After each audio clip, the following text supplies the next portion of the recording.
Halo anak-anak, bertemu lagi dengan Ibu Meta dalam mata pelajaran PPKN. Hari ini kita akan belajar materi PPKN kelas 11 semester ganjil pada bab 3 mengenai hakikat hukum dan peradilan di Indonesia sub C, yaitu menampilkan sikap yang sesuai dengan hukum. Siapkan semua alat pelajaran kalian dan mari kita mulai belajar.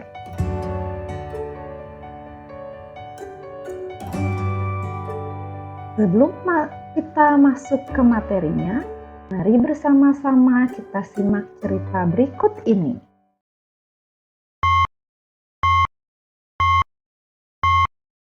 Waktunya sekolah.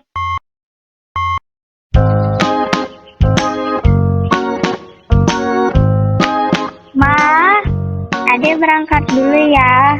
Hati-hati di jalan ya. Sudah siap, Dek?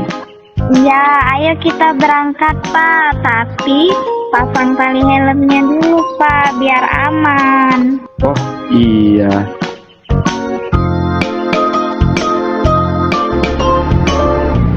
Dadah Mama. Dadah Adek.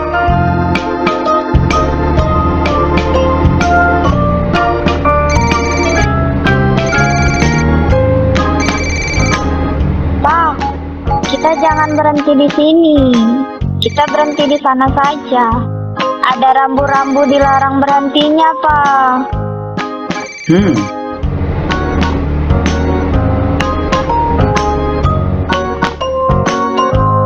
Ya, baik Pak. Sebentar lagi saya sampai ke sana.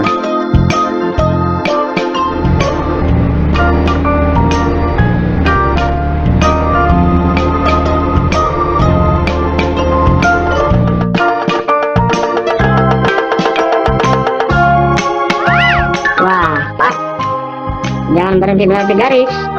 Nanti bisa membahayakan pengendara yang lain. Oh, iya. Maaf ya, Pak. Terima kasih atas kerjasamanya.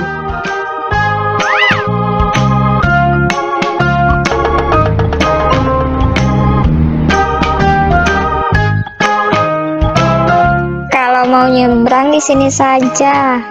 Ada rambu penyeberangannya dan lihat kanan kiri dulu sebelum nyebrang.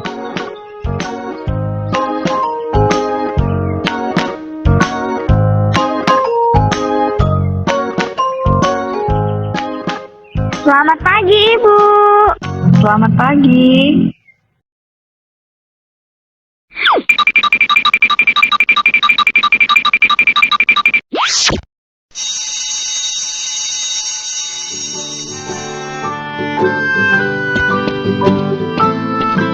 Ayo kita pulang. Iya, Ma. Wah, Bu, tasnya jangan disandang. Bisa memicu tindakan kriminal loh. Lebih baik tasnya ditaruh di dalam jok saja. Oh, iya. Terima kasih ya, Bu, atas sarannya. Duluan ya, Bu. Ya, Bu. Ayo deh. Iya, Bu Guru.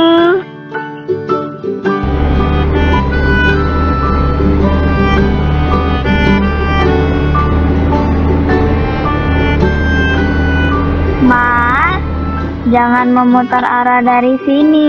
Bahaya loh. Ada rambu larangan memutarnya, Ma. Kita memutar dari sana aja ya, Ma. Oh, iya juga ya, deh.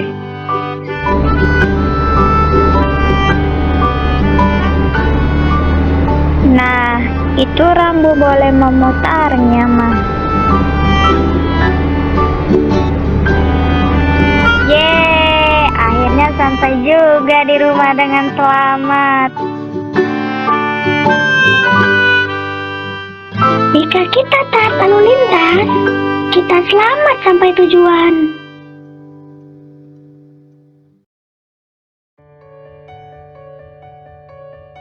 Bagaimana pendapat kalian tentang cerita tersebut?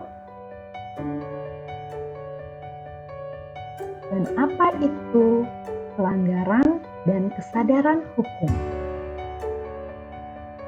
Untuk itu, mari kita bahas terlebih dahulu mengenai pengertian pelanggaran dan kesadaran hukum.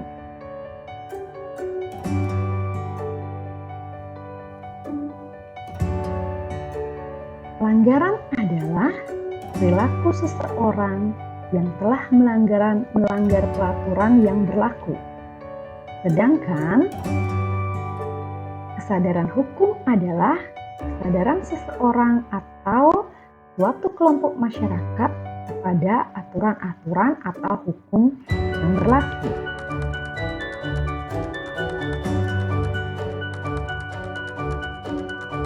Setiap orang memiliki kebebasan bertindak di dalam negara demokrasi. Namun, tidak serta-merta kebebasan tersebut dimaknai secara berlebihan. Setiap orang tetap diatur dalam kehidupan sosialnya melalui tatanan norma-norma yang berlaku. Kesadaran hukum dipengaruhi oleh beberapa faktor, yaitu pengetahuan mengenai hukum yang berlaku, pemahaman pada isi hukum yang berlaku, sikap terhadap hukum yang berlaku, dan pola perilaku menurut hukum yang berlaku. Ketika faktor-faktor tersebut diterapkan oleh setiap anggota masyarakat, hukum akan berjalan optimal dalam menciptakan ketertiban dan keteraturan. Perilaku yang sesuai dengan hukum akan tercermin jika seseorang yang memiliki kesadaran kepatuhan hukum, jika yang pertama memahami dan mematuhi peraturan perundang-undangan yang berlaku, yang kedua mempertahankan ketertiban hukum yang ada, dan yang ketiga menegakkan kepastian hukum.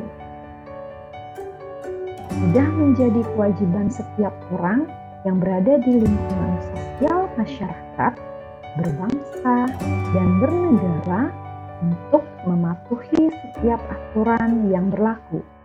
Apalagi manusia akan selalu berinteraksi dengan sesamanya dari berbagai lingkungan sosial. Guna menciptakan lingkungan aman, tertib, dan damai, diperlukan kebersamaan untuk hidup dengan taat pada peraturan atau hukum tertulis maupun tidak tertulis. Semakin tinggi kepatuhan terhadap hukum dari warga negara, maka secara langsung memperlihatkan tingkat kesadaran hukum yang dimiliki mereka.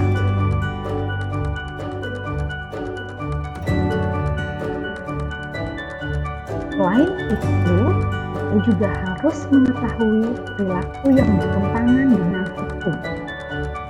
Fenomena perilaku yang bertentangan dengan hukum kerap kita temukan dalam kehidupan sehari-hari, entah oleh orang di sekitar kita ataupun oleh aparat penegak hukum itu sendiri. Bangsa Indonesia yang taat salah satunya diwujudkan dengan perilaku patuh terhadap hukum yang berlaku. Namun, pada kondisi tertentu, perilaku menyimpang terhadap hukum dapat timbul karena berbagai hal. Ketidakpatuhan terhadap hukum dapat disebabkan oleh dua hal, yaitu yang pertama, pelanggaran hukum oleh si pelanggar sudah dianggap sebagai kebiasaan, bahkan kebutuhan. Karena sudah terbiasa, seseorang tidak lagi segan untuk melakukan tindakan pelanggaran hukum. Orang yang selalu taat pada hukum akan terbiasa dengan ketetapan atau ketentuan hukum. Begitu juga dengan orang yang selalu melanggar hukum. tindakan pelanggaran hukum dapat menjadi sebuah kebiasaan buruk. Dan yang kedua, hukum yang berlaku sudah tidak sesuai lagi dengan tuntutan kehidupan. Saat ini kita sering melihat berbagai pelanggaran hukum yang banyak terjadi di negara ini.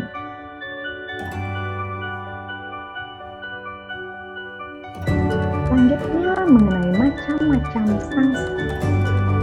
Sanksi akan muncul sebagai akibat dari pelanggaran terhadap hukum. Sanksi atas perilaku penyimpang dari hukum beragam jenisnya. Di antaranya sanksi hukum, sanksi sosial maupun sanksi psikologis. Selain itu, sanksi juga dapat timbul berdasarkan pelanggaran atas norma yang berlaku. Misalnya, yang pertama, pelanggaran terhadap norma agama. Maka, sanksi yang didapat bersifat tidak langsung karena akan diperoleh setelah pelaku meninggal dunia. Yang kedua, yaitu pelanggaran terhadap norma kesusilaan, di mana sanksinya akan menimbulkan sanksi yang hanya dirasakan oleh dirinya sendiri. Misalnya, merasa menyesal, malu, dan lain sebagainya. Yang ketiga, pelanggaran terhadap norma kesopanan. Sanksi yang didapat umumnya diberikan oleh masyarakat dalam bentuk cemoohan, celaan, maupun pengucilan dalam kehidupan masyarakat. Dan yang terakhir, pelanggaran terhadap norma hukum biasanya menimbulkan sanksi yang bersifat tegas dan nyata, sekaligus mengikat dan memaksa bagi siapapun yang melanggarnya. Selanjutnya, kita akan lebih mendalami mengenai sanksi norma hukum.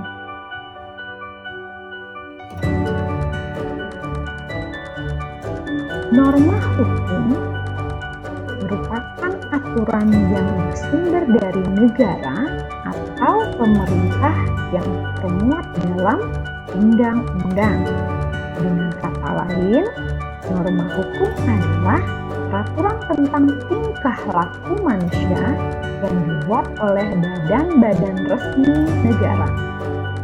Sanksi dari norma hukum bersifatnya memaksa dan mengikat, sehingga sanksi norma hukum adalah tegas dan nyata. Hal tersebut mengandung pengertian sebagai berikut.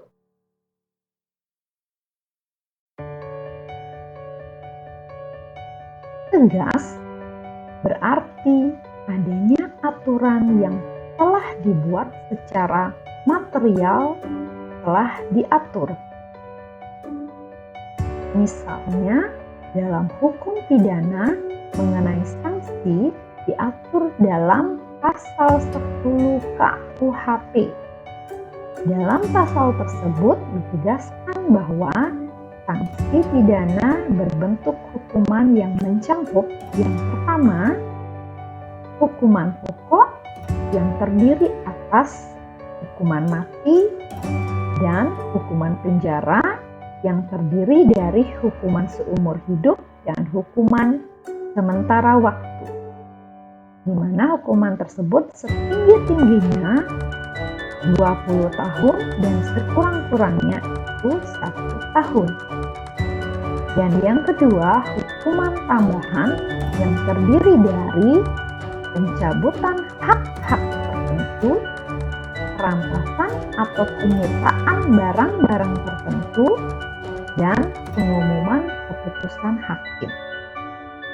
Selanjutnya, nyata. Nyata berarti adanya aturan secara material telah ditetapkan kadar hukuman berdasarkan perbuatan yang dilanggarnya.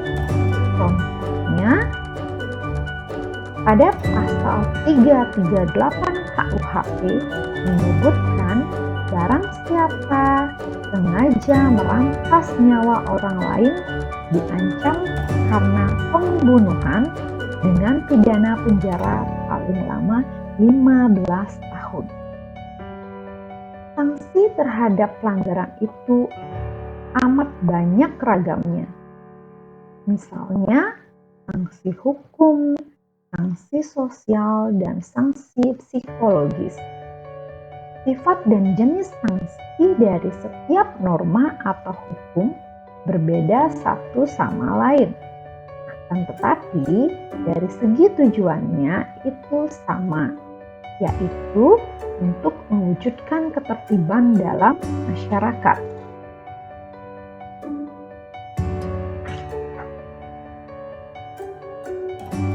Demikian pemaparan materi kita hari ini. Terima kasih sudah menyimak materi hari ini dengan baik, dan sampai jumpa di materi selanjutnya.